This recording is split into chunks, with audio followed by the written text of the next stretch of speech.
பாஜக, ஏடிஎம்கே கூட்டணி வந்து கொங்குல பெரிய லெவல்ல சிங்க் ஆகல. நல்லாவே அந்த அண்ணாமலையினுடைய நீக்கமும் ஒரு காரணம் நீக்கம். சொல்லப்படுது. ஆமா, நீக்கப்பட்டது. அதே மாரி அவருக்கு பெரிய இம்பார்ட்டன்ஸ் குடுக்கல. கடைசி ஒரு 10 நாள் தான் அவர் பிரச்சாரம் பண்ணாரு. அவர் எல்லா இடத்துக்கும் போகல.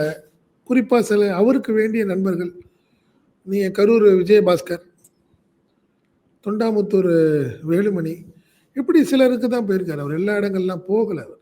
கொங்கு ஃபுல்லா அவருக்கு ஒரு ஸ்ட்ராங்கா குடுத்து, ஒரு இங்கே ஒரு 6 இந்த 35 தொகுதிகள், இந்த 39 தொகுதியில இறங்கி ஒர்க் பண்ணாருன்னா பண்ணல அவர். சும்மா பெருசாலாம் பண்ணல. நீங்க நல்லா பார்த்தீங்கன்னா, ஈவன் தோ நல்லா தெற்கு கூட செய்யல அவர். கோவை தெற்குல அவர் பிரச்சாரம் ஒரே ஒரு முறை தான் பண்ணிட்டு போனார். பெருசாலாம் பண்ணலன்னு வச்சுக்கங்களேன். அவரு தன்னை பொறுத்தவரைக்கும் தன்னுடைய இருப்பை காட்டிக் கொள்ளணுங்கிற ஒரு கட்டாயம் அவருக்கு.